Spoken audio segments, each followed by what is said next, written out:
Good afternoon. First of all, give yourselves a round of applause. After lunch, you are ready to go at 2:30. So great job. You are in the grand finale of the Getting Started strand. So this is the third one, and I will have to say one of the most fun ones because we're going to do a lot of examples and exemplars. So we're very excited to do that. We're going to get rolling because, as usual, we have too much fun for you packed in.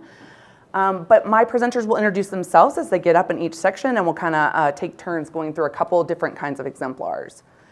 So if you how many of you have seen this multiple times by now? Okay, repetition builds fluency, right? So first session, you start off with actually my very lovely boss, and she is our director of our Florida project with the implementation blueprint.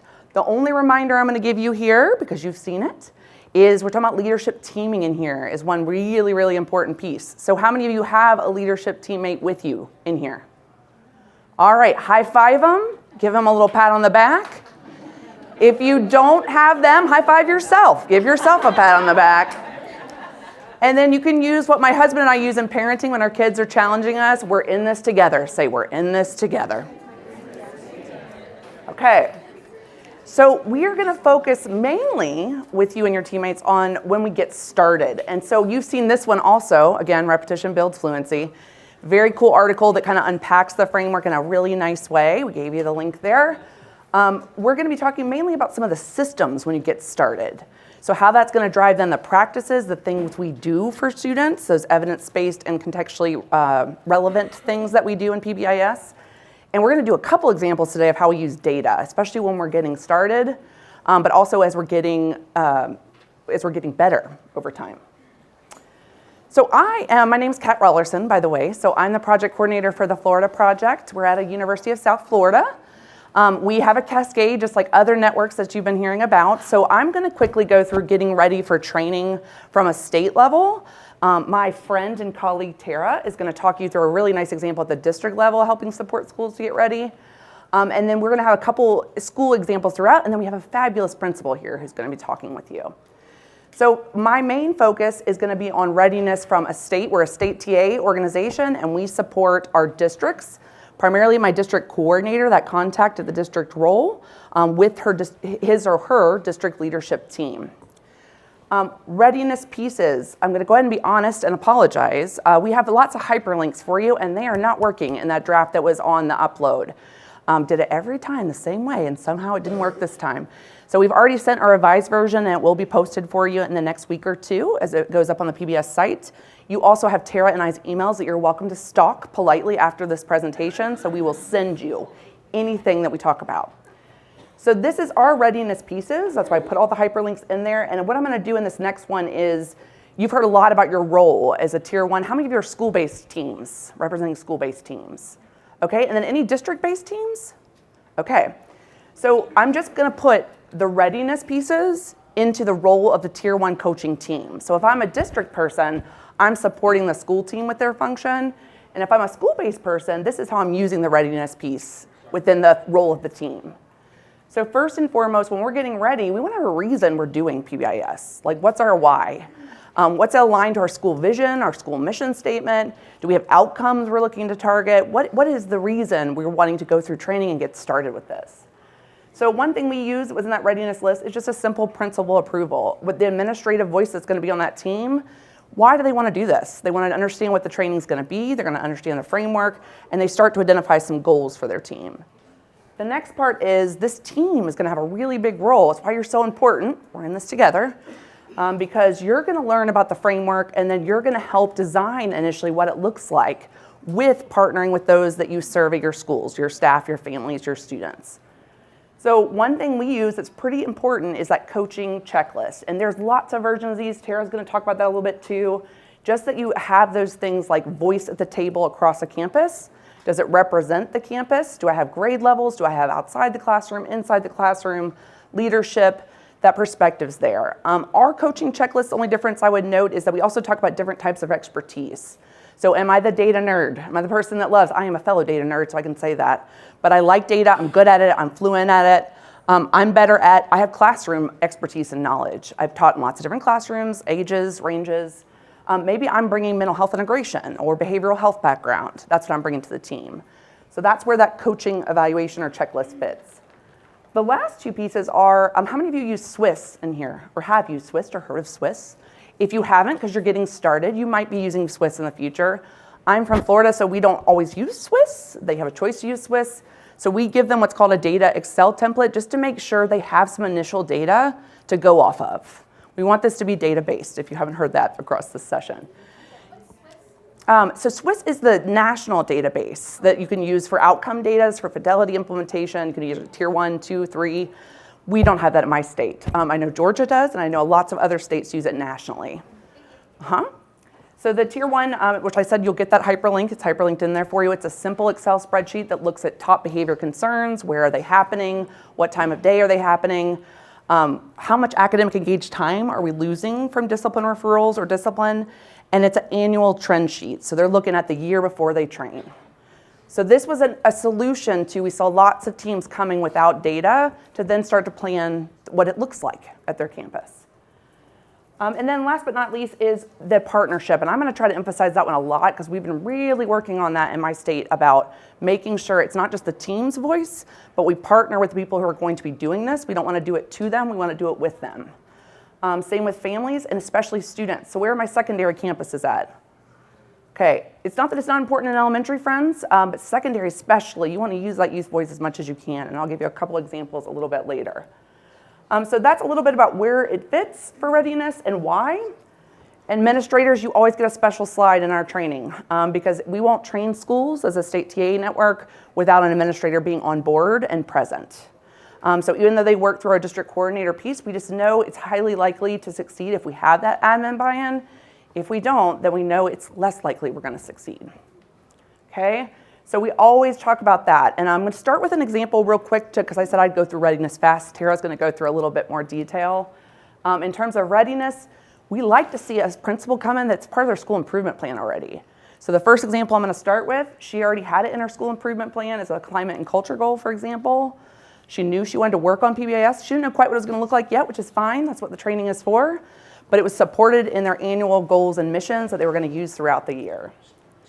And then I can't emphasize the resources part enough. So even if you have the best team, which how many of you in here have the best team in the whole wide world?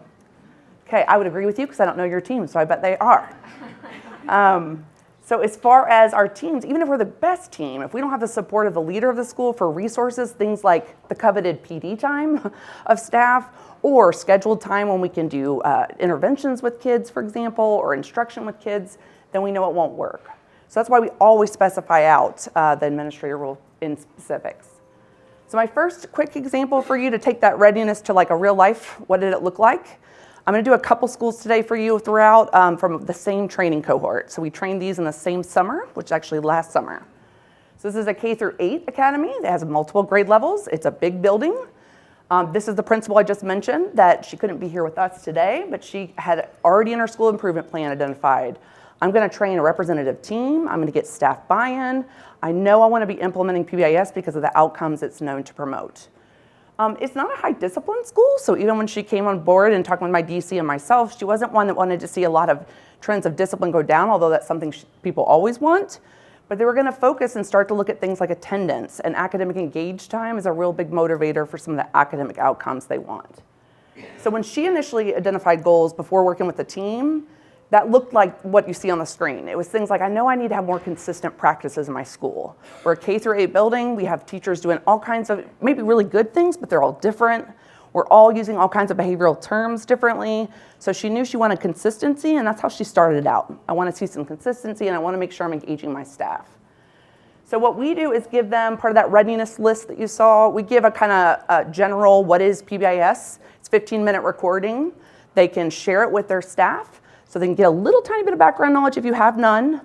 And then we give them a little quick survey. That's that staff readiness or belief survey that we mentioned, so that they can bring some of that feedback from their partnership with staff to training. And I'm going to show you on the other side what that looked like for them.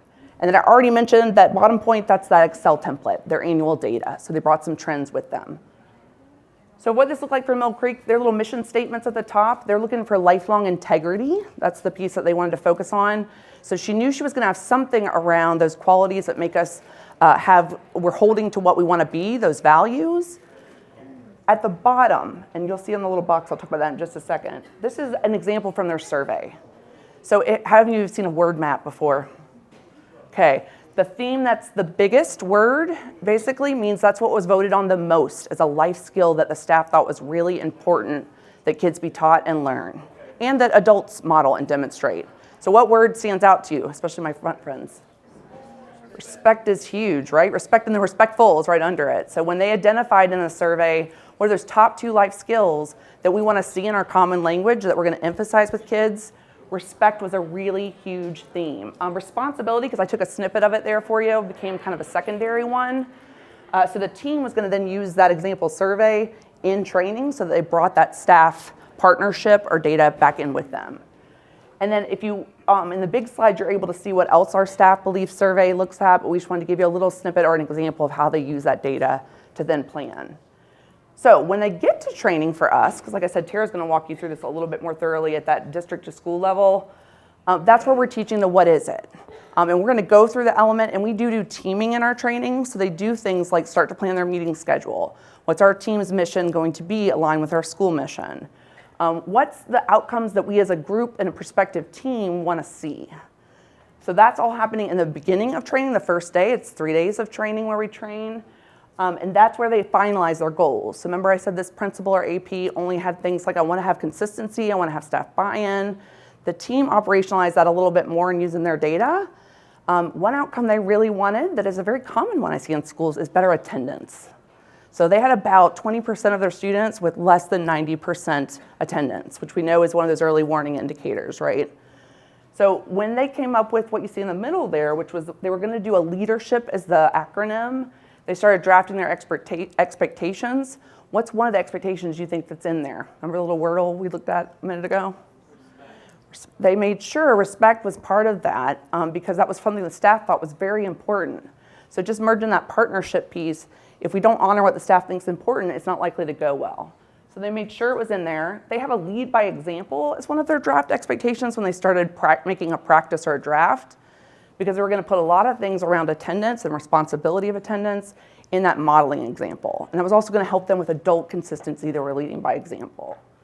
So just to model through with training, they take some of those readiness pieces, they use it to start to make it unique to their system. And then we did give you, which I said will be fixed for you, the teaching matrix is one example of a practice they go through. So once we start to establish practices that are going to build that common language, we usually start with the famous teaching matrix. The other reason I pulled their teaching matrix is the principal actually had a draft of it ready to go before training. And you know, when we come to training, first layer is you've chosen these leaders to be on you, we're in this together, team. So we're going to see what their thoughts around it. Once we learn the element of it, we want to see what their thoughts are. Then there's going to be a layer, and that's my last one I didn't want to forget, so I had it come up. We're going to divide up. That's the purpose of a prospective team. So this team chose to go back and work with grade levels across that K through 8. That's my reminder, doing great. So they were going to go back and talk with their grade levels across the campus to get prospective feedback on what was drafted in the training. So if a teaching matrix drafted, it's not finalized until they've actually gone back and gotten that partnership piece from their staff. They also identified, how am I going to get youth? I mentioned youth examples. So actually this campus and a high school I'm going to do a little bit later, they use sources of strength. Does one use that? It's a suicide prevention program, okay? So they have a nice outlet there because they have a youth mentoring or leadership group that's representative of the campus. So they started just making some initial plans of how can we engage that group to be a youth leadership group, because we're talking about positive resiliency factors like our positive expectations with PBIS. So that's what it looked like for them. And the last thing I'm going to leave you with before I hand it over is we're going to talk a lot about, Tara's going to dive into a little bit of what's that look like for a district to school. We just want to leave you with resources. So you probably heard a lot about teaming and how we function. So some of our most popular ones that you'll hear overlap with Tara is first, the working smarter. If I have lots of different teams that are on my campus, how do I work smarter, not harder? What's their purpose? How do I align them? Can we merge them so that we do work smarter, not harder? Agenda in minutes. It'll make or break you. I've done this in several schools when I was in schools. And if we had a good agenda, we'd stay focused. We'd use our really short meeting time really well. If we didn't, then we tended to get off track or talk about things like birthdays, right? Because we don't get to talk that much in schools. We're really busy. The last two are more resources for, I have a lot of teams who are like, I want to know, are we like a high functioning team? Are we doing really well? They're more quick reference for what do those roles look like?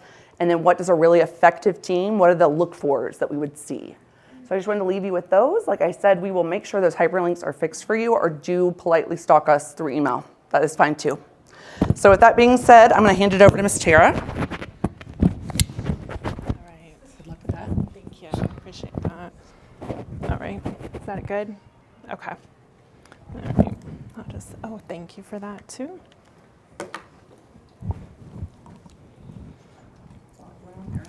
There is a lot. All right. All right, good afternoon, everyone. My name is Tara Davis, and I am the PBIS and Climate Coordinator in Forsyth County. Forsyth County is located in the lovely state of Georgia. We are actually located kind of in the northern part of the metro Atlanta area. We are considered a metro school district. We are considered a smaller metro school district. We have 42 schools, about 54,000 students. We are the fifth largest in the state. However, like our neighbors have about 160 schools, just south of us about 100. So we are more of a medium-sized district in this area. These are just some demographics about our school district. We do have a 96% graduation rate. We're very proud of that, but we still aren't graduating 4%, so we're still working. We want 100% of our students to be graduating. Out of these 42 schools that we have in our district, we currently have 31 of those 42 implementing PBIS, implementing at various levels of PBIS. We started implementation in 2016. And every year, some years we have cohorts of 8 schools. Sometimes we have 2. This year I have a cohort of 5 schools. And so with that, we operate under an MTSS framework, which I'm sure many of you also operate under something similar to that. We try very hard to align our work. So I'm located in the Office of School Discipline and Safety. And so I often have to work with my other colleagues in student support and special education. We work hard to align our work together because we have lots of resources within our schools. I heard some people have sources of strength, so we have sources, and we have some restorative practices and other like social emotional behavioral curriculum. So we work hard to align all our work under this MTSS framework. We also are very blessed within our district that our strategic plan really outlines and embraces climate, culture, and social emotional behavioral skills for students. We also have a really nice focus on staff wellness. We really strive for the top saying up there, we strive for our schools to be safe, connected, and thriving for our students, our staff, and our community. So with that, and part of this process is really helping schools get ready for PBIS training. This is year 23 as an educator for me. 18 of those years I have been helping at various levels, whether it's state, region, or schools, as in PBIS. So through practice, learned lots of different things about what works and what doesn't work. Some of the things, some of the barriers we've listed up there, you can read, but I can tell you some of the most important things, and Kat said it too. Know your why. Why are you implementing PBIS? Have goals. Have coaches. Some of the other things is also making sure you really strategically plan professional development for your staff, because they're the implementers. So I'm going to go through our readiness process on how to get schools ready to come to training. We have 6 phases of readiness. So when we come back from Christmas break, January and February, I send out emails to principals their schools are not implementing PBIS, and I would just say very nicely, I just want to remind you that we have this opportunity in our district. If you would like more information, I'd be happy to come out and do a presentation for you. We don't mandate PBIS, but I always offer it, always encourage it. So then what happens is, sometimes, usually, 3 to 5 schools, they'll say, yes, we are ready. So sometimes schools aren't ready for various different reasons. But once they're ready, I have them sign a school agreement form. It is hyperlinked in here, as Kat said. Those aren't working, but we'll get those ready. They will be fixed. So this school improvement, or this school agreement form is important because in it says that PBIS or climate and culture needs to be a school improvement goal. And then it has other things that the school principal says I agree to, like using data to drive what we're doing. I agree to send teachers to professional development. I agree to send coaches to coaches meetings. I have 4 coaches meetings a year. I don't pay for subs for that. That is their commitment to do that. So they sign it and we get rolling. Phase 2 of our readiness is then I go to that school and I meet with that administration team.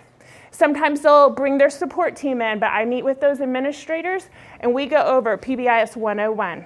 Why are you doing this work? We sit down and we do Working Smarter, Not Harder, as Kat mentioned, that activity that they also do in Florida.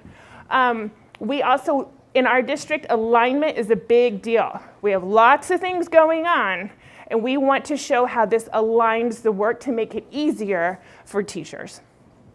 So this takes me usually anywhere from an hour to 2 hours, depending on how many questions they have. So we do that, and I usually do this in April or May. And when I leave, their job as an administrative team is to really think about who they're going to recruit to be on their team. That's their job. So in August, when we come back to school, they know their teams. One of the things that I've incorporated is we have coaches on our team. So the coach's primary responsibility is they're kind of the contact between the school and the district, and they are the coach on the PBIS team, and they will also coach teachers in the building. One of the things I've found through practice is we don't prepare them enough to be coaches.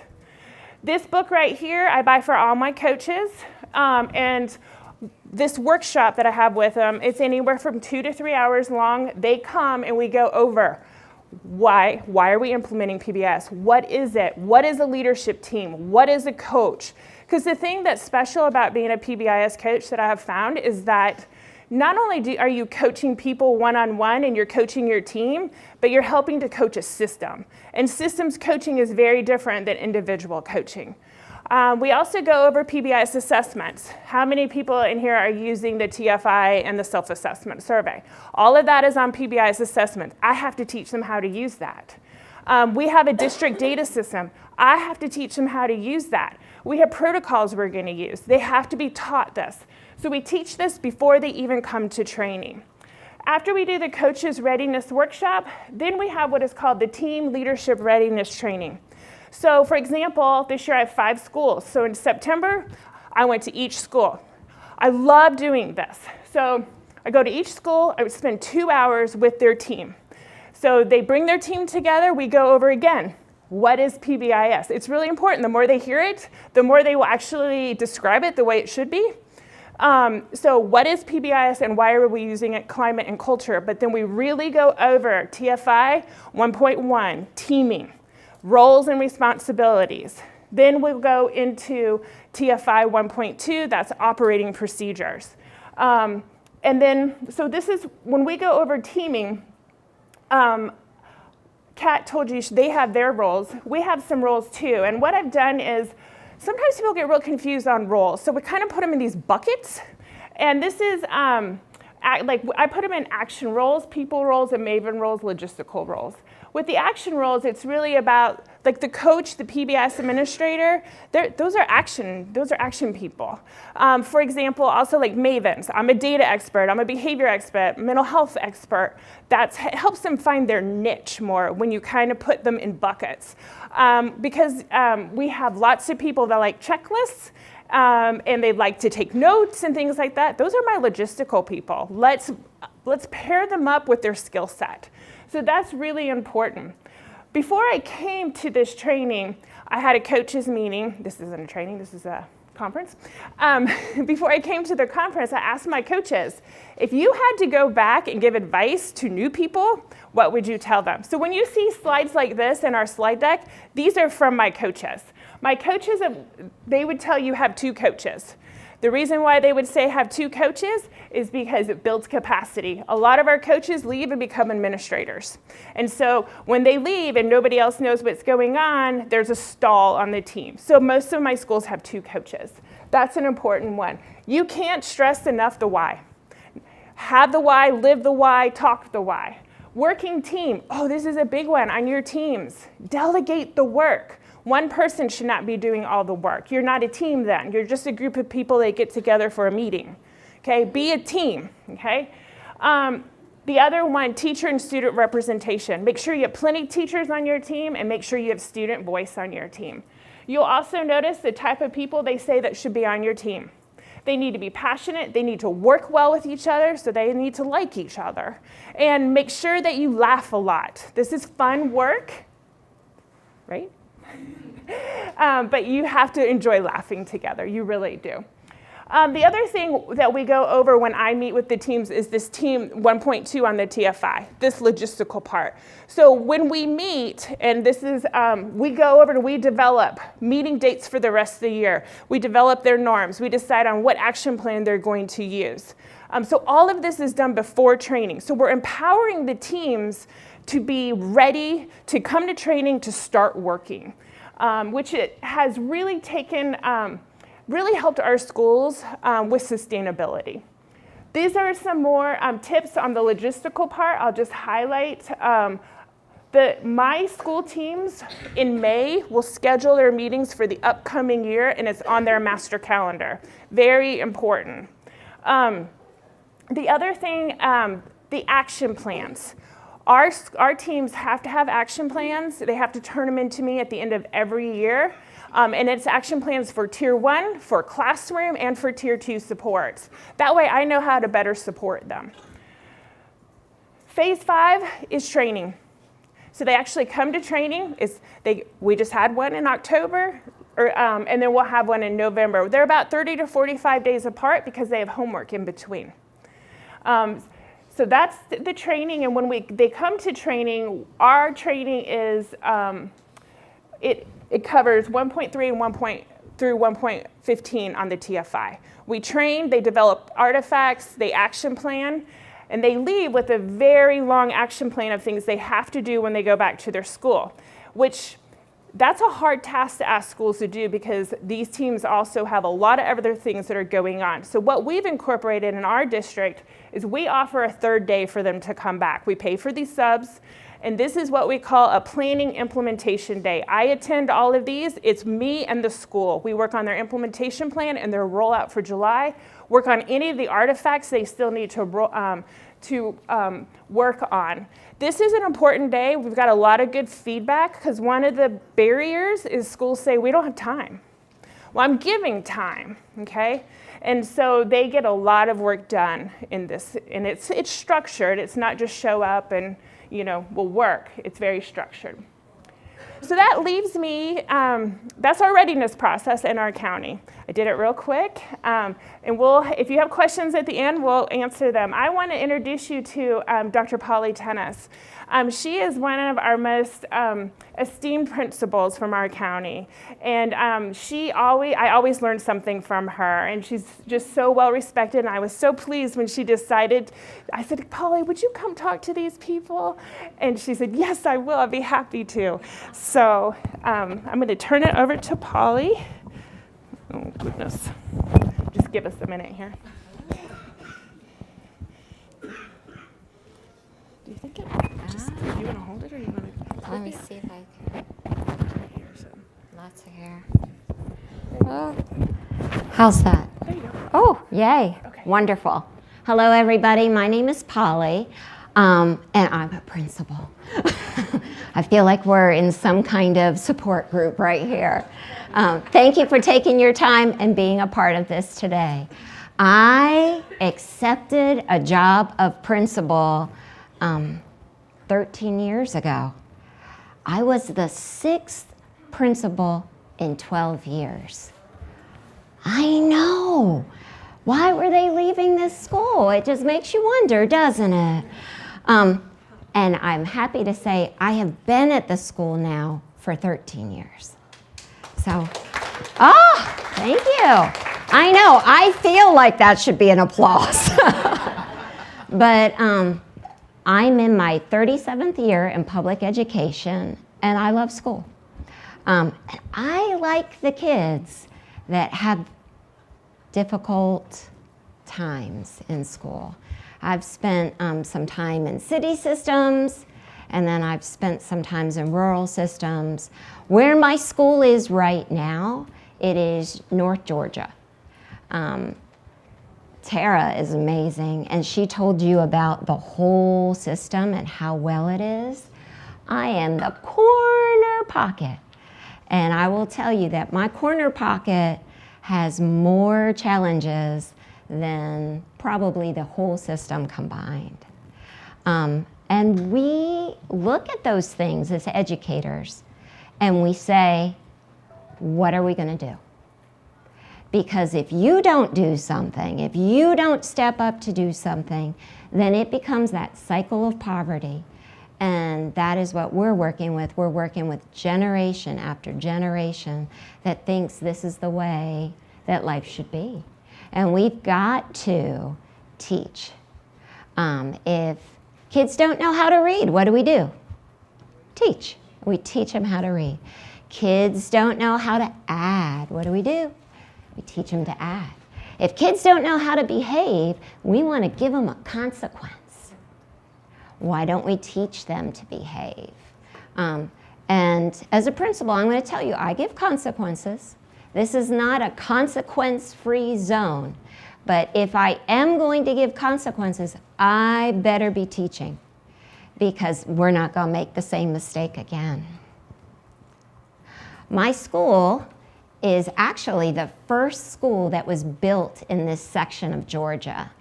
There were 5 local businessmen that got together, and they brought a school to this area. Prior to that, people who lived in this county were sending their kids out to get educated. So my community, back in 1931, they loved school. They came together, they built this school. They originally built it as a high school, and over time it was repurposed as an elementary school. Right now I have 1,200 students and 135 employees. We go back and forth jumping over, are we Title I, are we not Title I? We got kicked out recently. The same amount of kids that could be served in Title I still go to school there. We just don't have any money for it. So you come together as a principal, and you're like, what are you going to do? I walked in to that school 13 years ago, and I had some big problems. I had some big behavior problems. And you've got to figure out, what card am I going to play? How am I going to move people forward? Are there any first-year principals here? Okay. How about a second-year principal? Second-year principals are dangerous because they've listened the first year, and now they're ready to make moves. First-year principals, your job is to learn the school. You need to look around, and you've got to listen, you've got to ask questions. And who are you talking to? You're talking to your staff, you're talking to your students, you're talking to your families, you're talking to your community.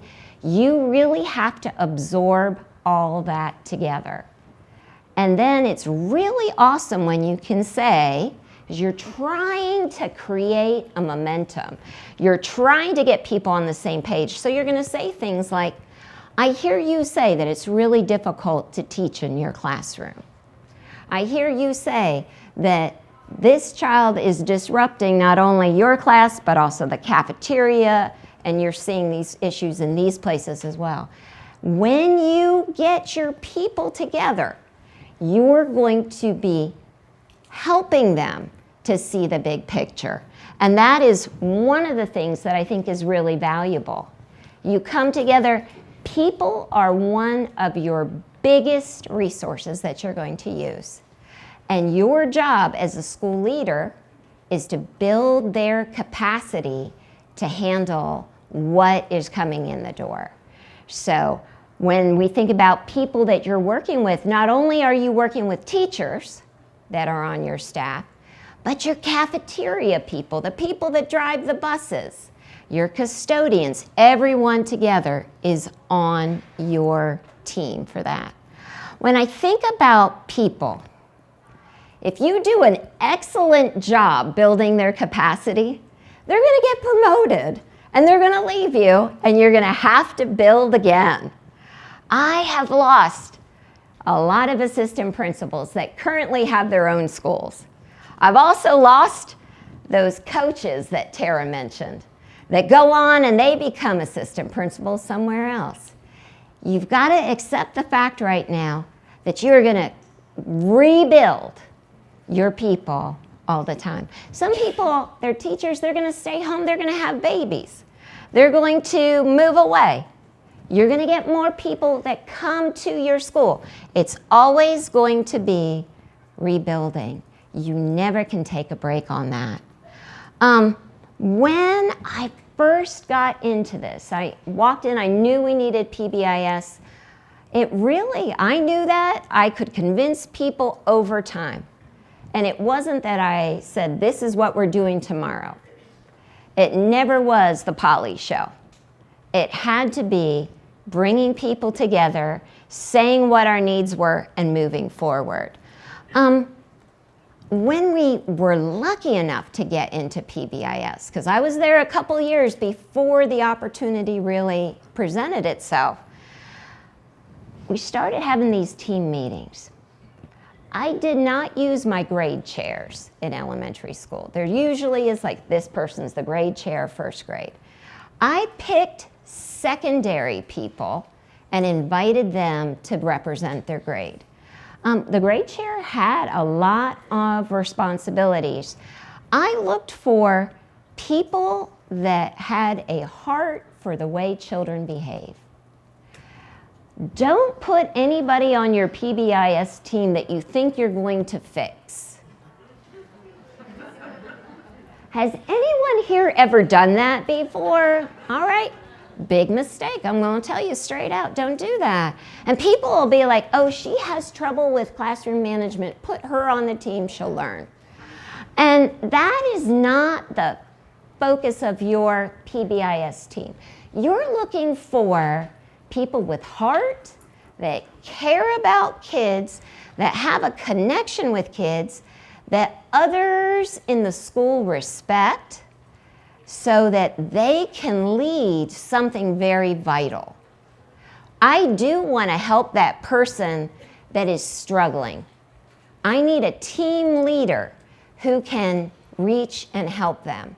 But this group that you're putting together on your team should be well respected and should be a voice that leads change. So when this group came together the first time, we started doing the meetings and we were doing it after school. I'm going to tell you, did not always work well when you're saying we're meeting at 3 o'clock. People are tired. People have an IEP meeting they have to go to. This one has a dentist appointment. They all seem to scatter. A better way to make the team stick to get things done, have the meeting during the school day. How many people do during a school day meeting? Oh, and then have the principal show up at the meeting during the school day? It's like all of a sudden, what is this PBIS? This must be really important. So how do you cover a meeting like that? Well, sometimes for me in elementary school, I have parapros that I can use. Sometimes I'll send my secretary to second grade and say, hey, I need you to do something for about 30 minutes. You can think about ways to make it work, creative solutions. When you put the meeting during the day and you show people that I need you on this meeting, and I'm thinking about who could represent 5th grade in here, I'd like to have you represent them. If you do a personal invitation to that person, if you go to their door, it's hard to tell me no when you see me at the door. The assigned roles, important. Teacher leaders, very important. You can't do this work alone. You need the best and brightest of your school to do it. And that is our Chestatee way: be respectful, responsible, and a problem solver. People are going to make it happen. Communication, also vital for getting things done. I was talking to a principal friend last week, and he said, I said this, they heard that. And in between is this perception gap of what's going on. How do you get rid of the perception gap? Well, for principals, we have to be very visible, and we almost have to seem like we're constantly communicating what our expectations are. Over time, people learn your structures. They learn your ways of doing things. That's your school culture. We've also become very detailed on things. When we start the school year, we do a lot with rollout plans. And if you remember that team that comes together, we meet once a month and we go through our data and we're talking about our big plans. We also talk about what does a rollout look like. And so I have a representative from every grade level. I have a special ed rep. I have a parapro rep. I've got all my supports in with this meeting, and we'll devise what this rollout plan looks like. My PBIS rep will go to her team. She has this, and she'll talk through the steps of what a rollout looks like. And you know what? We don't drop as many balls when we have written communication and verbal communication going on together. So when we kick off the school year, we start out with something like this. And because I care, I'll be like, when you are finished with your rollout plan, just drop it by the office. And my teachers will bring it by. Here's another one that we did, and this is a reset plan. A reset plan when we come back after being gone for a couple of weeks at winter break. How are we going to get back in on it together? Did this get written in isolation? No. It got written with the team that came together to talk about the big challenges that exist. That team prides themselves on the work that they do, and they see themselves as leaders in the school. To be named a PBIS coach for our school is a big deal. And I just got to clarify, it is not a person whose full-time position is PBIS coach. My current PBIS coach, one of them is a self-contained teacher who's very passionate about behavior work. The other was a 5th grade teacher that just got promoted to instructional coach. These are teacher leaders that are job embedded in the faculty so that others look to them and realize that they are people to emulate, to follow. These kinds of things have links on them so that the teacher who's going to use these activities doesn't have to create it. There's something that's already there. One thing that I think has really helped us support-wise is over time we create all this great stuff. And then we started to lose all this great stuff because we didn't know where it was. Well, I am not actually super techie, but I've got friends. We made a little PBIS website, and we stuck all of our good stuff in here. And the space that happens between a faculty member saying, I wish I had something to teach expectations in the hall, And then being able to find it is something that you should try and shorten.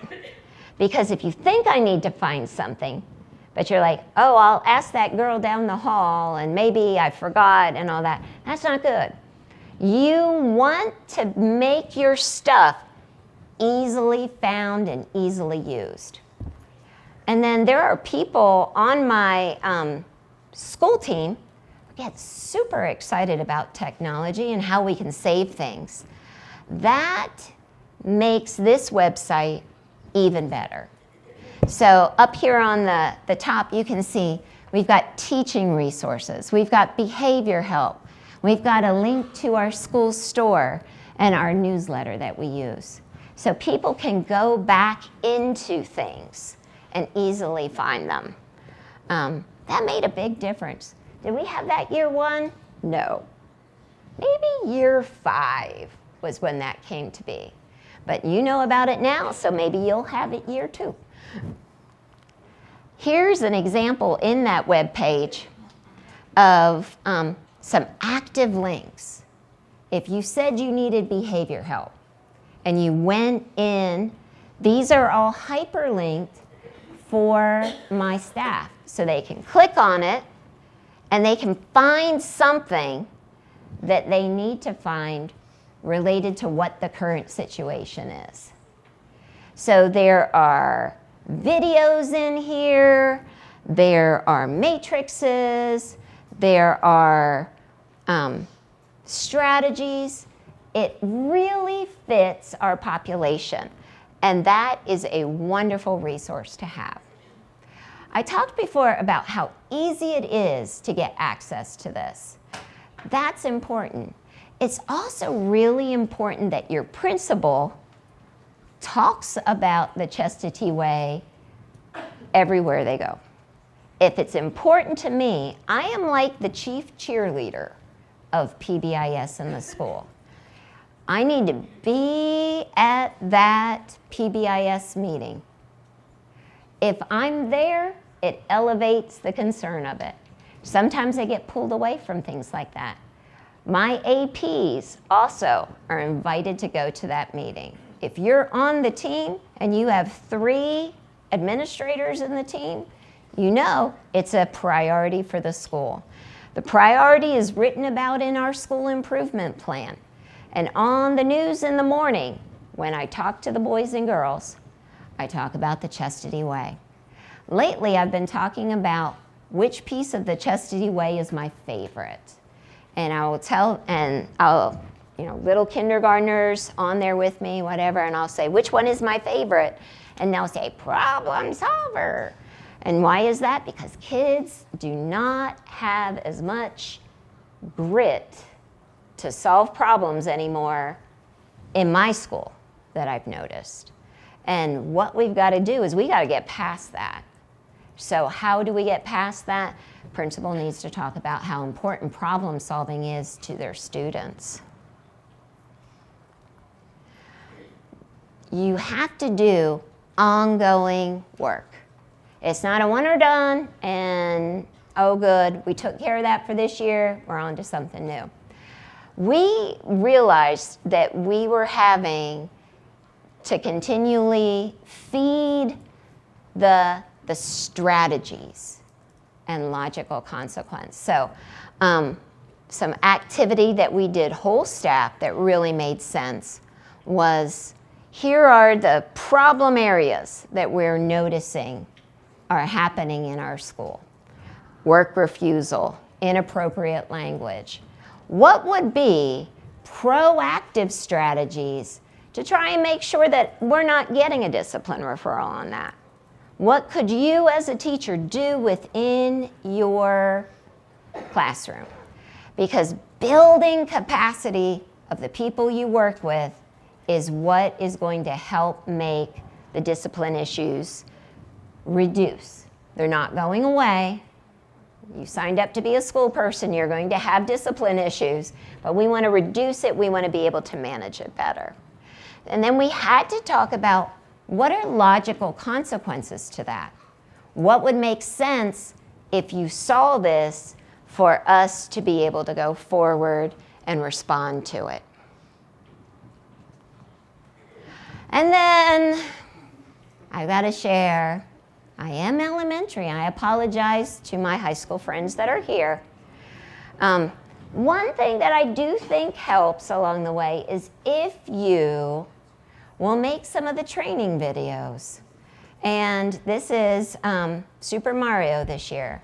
I have been known to dress up in costumes to further the adoption of PBIS. For a long time, people would see me in the hall and they would not say, principal, principal, they'd say, Peach, Peach.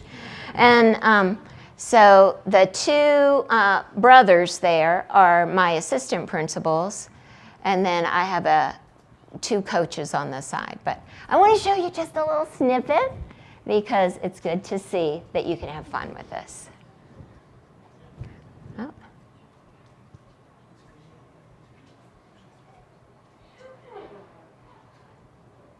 That's my office.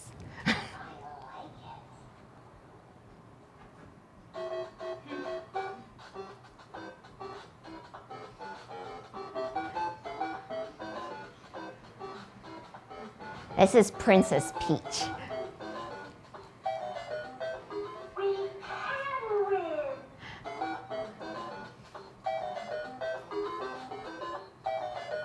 She does parkour.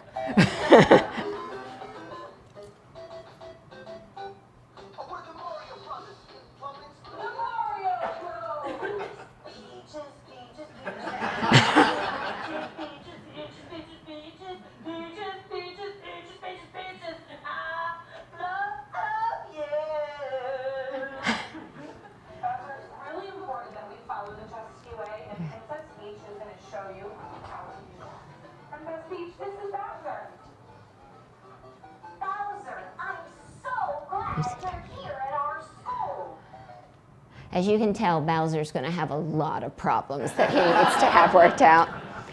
But okay, so we can make all these big plans as the adults. But if we don't capture the children's attention, we're going to have issues. I have kids that every day after lunch would love to watch Princess Peach teach Bowser how to have the chest-to-tea way. So you've got to think, not only am I figuring out the structure for adults, I've got to figure out what helps the children love what we do as well. School store. We're not a rich school. How do you manage that? We sell tickets that are really popular, that are experiences. One of the most expensive tickets that you can buy in our school store is to pull the fire alarm for the fire drill. Yes, you're welcome. Now, after you purchase that, you get to be on the news the next day to talk about fire safety. You also can buy a ticket to be on the morning news. And those are kids that help me teach the chest-to-tea way on the news. There's a ticket that you can eat lunch with the SRO. There's also a ticket to eat lunch with me. I would say that 3 days a week, I probably have a table full of children that come in and eat lunch with me. There are some children, I told you I was there for 13 years, that every year that they're there, they buy that ticket. And so we have that time that we get to talk together every year. You can buy a ticket for your class to talk about social capital, that you get to eat lunch outside on the picnic tables. And what do you think when that child is buying that for their classroom? That's a positive experience that they'll turn around and go, thanks, Tara, this is awesome. I can buy a ticket to get extra recess for my entire class. These are expensive tickets, but they don't cost a thing.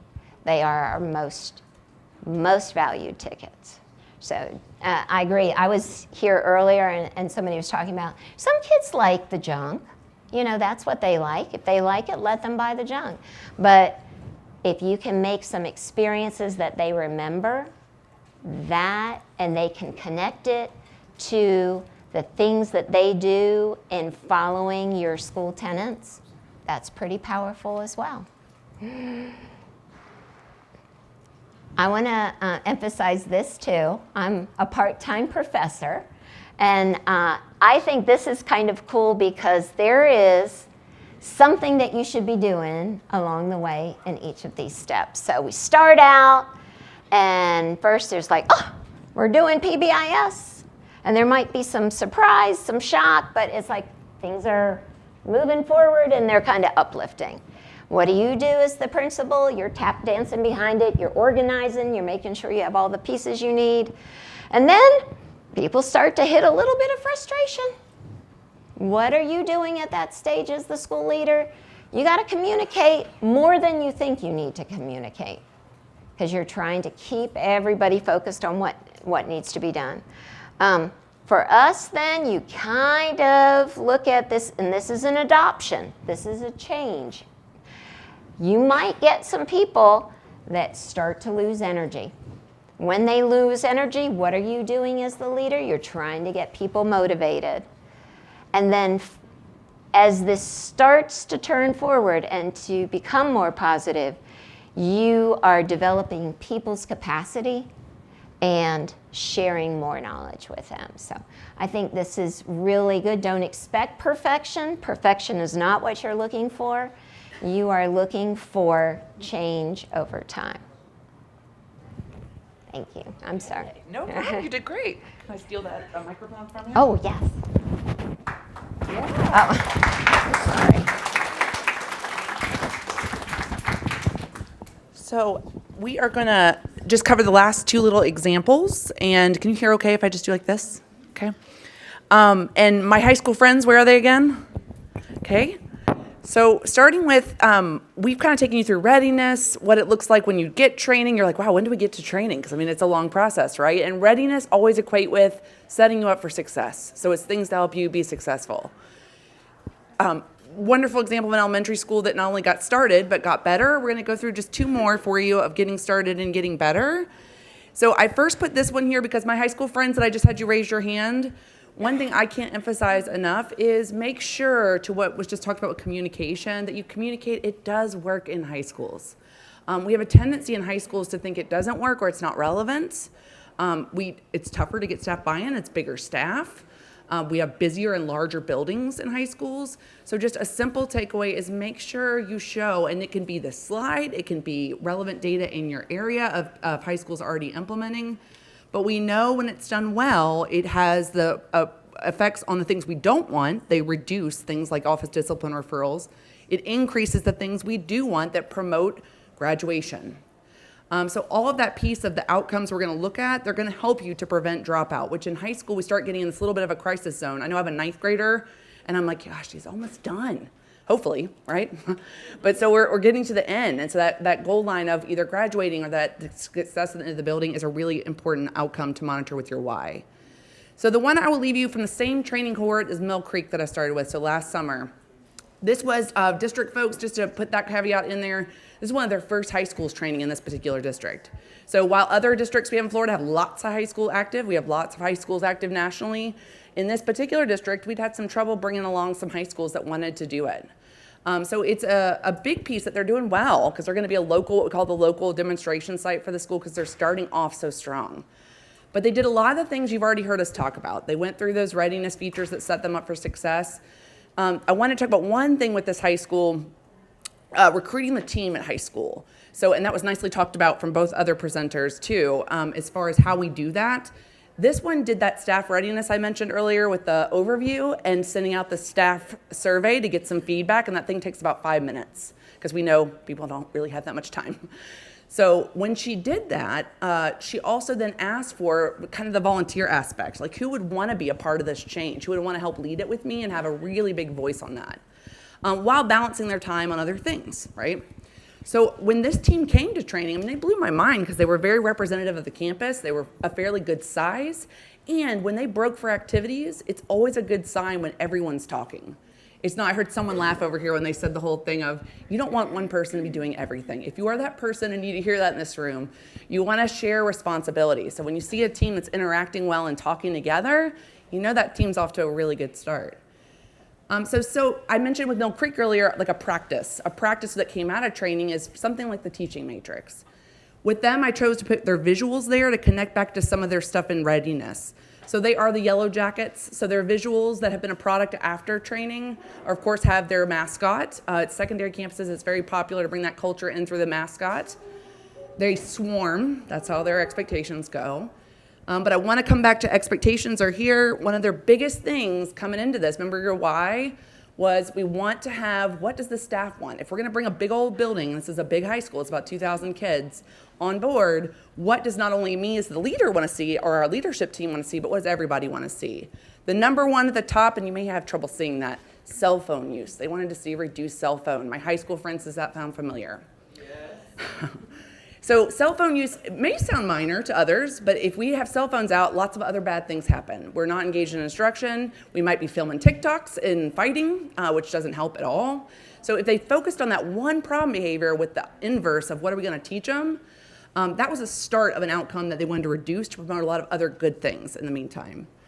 And then the other things were just, I put those examples because from the staff, it wasn't just about the kids being respectful and having mutually respectful relationships, but that adults were also modeling that behavior, that we were going to help promote and model that through instruction. So when they gathered staff feedback, one thing they focused on was the cell phone usage. So they just came to one of our contact meetings. Tara was talking about that. After we train, we pull regular coaches meetings. We have a coaching team, to her point of having more than one coach. So you can rotate who comes from the team. Usually we have about 2 or 3 people from the teams that will rotate through because not everyone can come out of a building, especially in a high school, right? So as far as this contact meeting, when she came back, she talked about how they focused everything in their first quarter to be promoting some of those outcomes they want to see with their expectations, so staying focused, working hard, acting responsibly. And in particular, they focused on monitoring that data of the thing they wanted to see go down.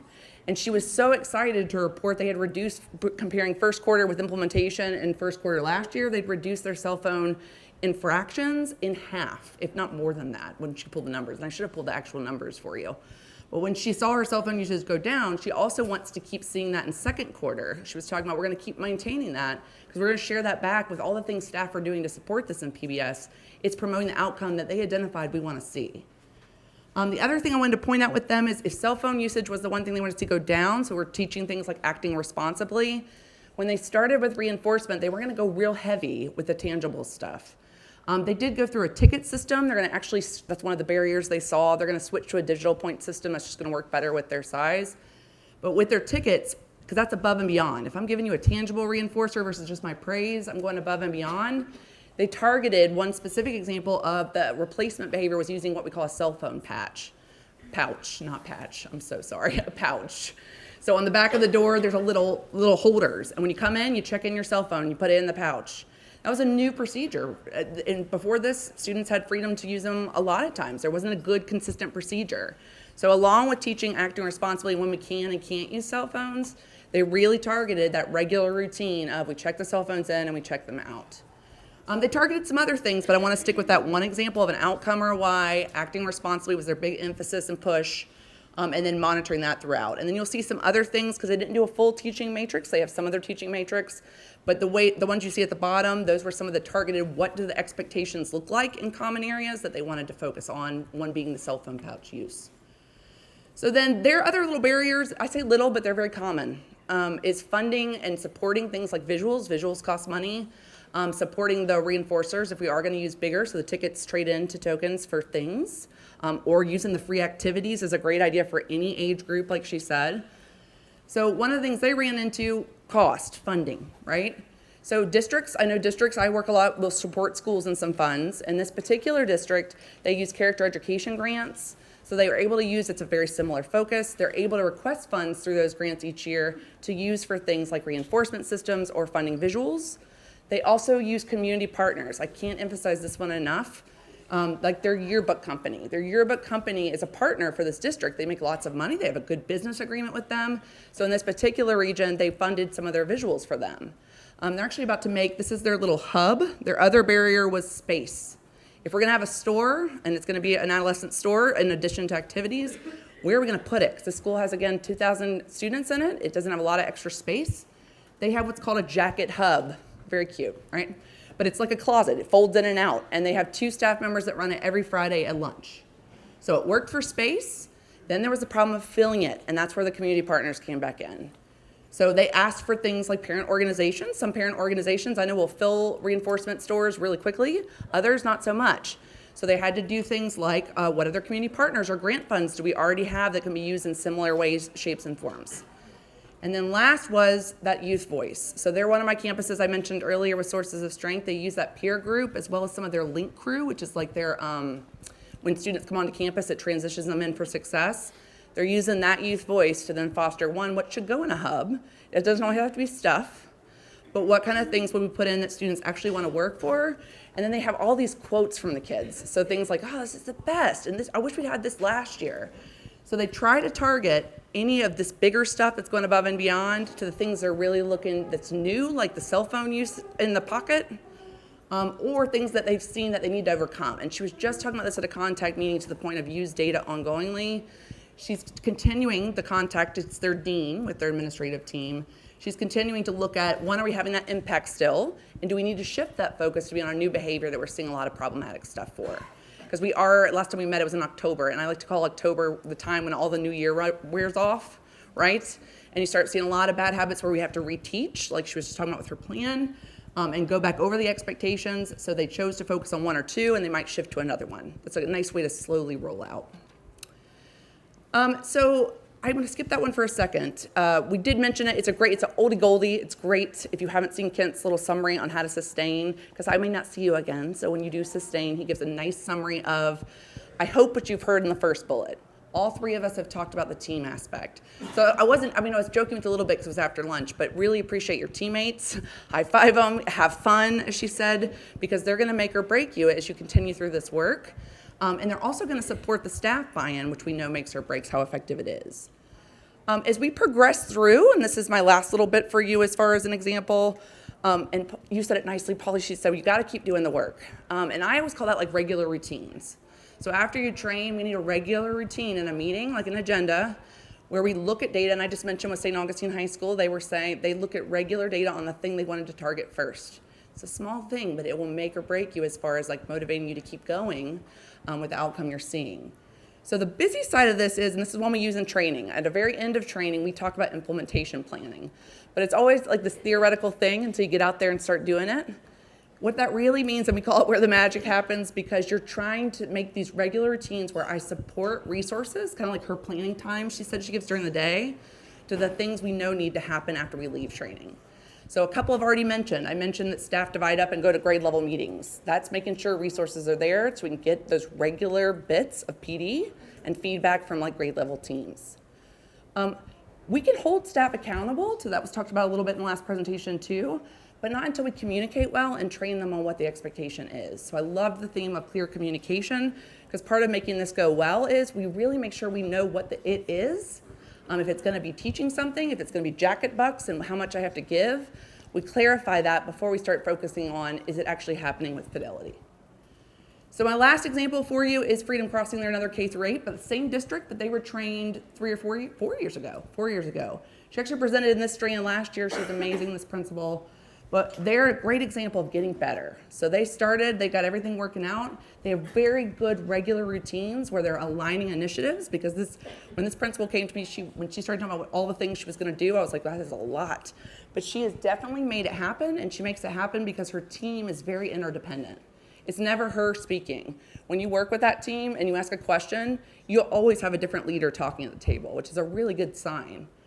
And then they do things like share responsibility. So the same things I've been mentioning, like they share across grade level representation or PLCs to do that ongoing PD or feedback. But they also do things like engage in regular routines. So I'll talk about she uses like family coffee chats as a regular routine to engage family members and community members for what's happening, but also getting their feedback. So teaching matrix, it's come up a lot today just because it's a nice first example of a product and a practice that you start to develop with this. But just to show, going a little further, because this is one that's been implementing a little while, They sustain the work by not just defining the common language, but making sure things are there, the resources. When are we going to teach it? And we just heard about that at the elementary level. So they're going to teach it through regular routines of school assemblies is one opportunity. That's going to happen every year. It's going to happen 3 times a year. But the ongoing everyday piece, they establish through morning meetings. It's going to happen every morning. That's a routine that was taught, it was supported. Everybody knows it, whether I'm a kindergarten teacher or a 6th grade teacher. So they go through that morning review. That's the way we get that ongoing instruction opportunity. Plus I have the protected time there as a teacher. The last part is, we mentioned the news shows or link crews or any of those things that you have available are great ongoing short snippets of informal instructional time. So I used to have a principal at a high school that would just repeat the expectations with one focus area every day.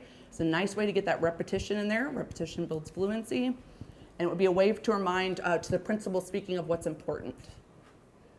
So they have these nice routines of how I'm going to teach what I've defined initially, and I'm just giving that as an example of what we define as our common language. The last thing I'll leave you with, and wow, look at that timing. I didn't plan that. So as far as I mentioned at the beginning, data review. We've talked a lot about data review today. But the way this looks once you get better, you start with just the 2 examples I gave you, and we heard several from my other presenters, of what's our why. Why do we want to do this? Because then we want to monitor, does that thing change as we do it? With this school, because they're getting better, they've not only started to monitor just that outcome, their why, they've gotten better at, they look at regular data on, they use a digital reinforcement point system also. They look at reports regularly on, is that being utilized with fidelity? That's going up another degree. So I'm looking at outcomes is all these pieces of our framework happening with fidelity. The second part of data that they've gotten better at is that perspective, that partnership data. So I mentioned the staff beliefs or readiness survey we use. They actually use ongoing, I already mentioned their coffee chats. They use their things like their website or their ongoing climate survey to be those regular routines of how we're going to gauge all our stakeholders or partners and get that regular feedback. So I can't emphasize that one enough because it's one we tend to forget about, but it's what's going to help us do this, again, not to people, but with them. So that's why I call them advanced a little bit. She's got those regular routines where that's going to happen. And they're using that data, both the top data and the middle data, to get better. They're using it for things not only about is the outcome changing, but what teachers might need more help. What might need more communication directly on what the expectation is, or more training or support. And I didn't mention at the beginning, but the other thing they do with like the protected planning time, the school has huge turnover. It's another gigantic school. But if they have new staff members come in, they have protected planning time for that new staff member to go through their manual, their PBS manual of what it looks like, what their routines are. So when they're getting their curriculum instruction for academics, they also get the PBIS side. That's amazing. I mean, that protected time where a new staff member gets that ongoing support. So you kind of see the differences in just starting to get started on one income to very advanced. Like they're using lots of kinds of data to monitor how they go with keeping that partnership piece. And then I just put these over here because they are a K through 8, and these buildings, it's tough because elementary is one animal, middle school sometimes becomes another. So it's just one example when I told you they use it to get better. They had a lot of discussion about what kind of reinforcers, because the stuff they were using in elementary was not as preferred by that adolescent group. So, and I'll point out one, and that's Chick-fil-A sandwiches. So they were able to partner, and I love Chick-fil-A sandwiches, but that was one of her biggest reinforcers. And they use it as their store, but they also use it as a random gotcha. Like staff have tickets. And if they see something that's really above and beyond in that middle school group, they can give them a ticket for a free Chick-fil-A sandwich. And they said that is like gold. Their kids love that. And then they'll use things like activities. So I can do that for high school, I can do that for middle school. Things like prom or homecoming or a football game. I can reduce or give free tickets to that event. I can give maybe a dress out free card if I don't like to dress out for PE. So don't just think of the tangibles, but they started to think of things that we can give them. And then my last is they shifted from a digital point system that was more elementary focused. Think like Classroom Dojo. Have any of you used Classroom Dojo? Okay. They saw very quickly they wanted to shift to like a digital credit card system, like a Venmo. But like, so I'm teaching and it's more adolescent based, that idea of storing money on a digital card, and then I'm training it in like a credit card. So it was just one way they got better as they started implementing from those points. So that's my last one, and I will leave you with, because I want time for questions, especially for our famous principal, because I know she did great. We left you with some more of the tips from coaches that Tara had mentioned, and we left you with some of our implementation, big picture walkaways. But are there questions for any of the three of us?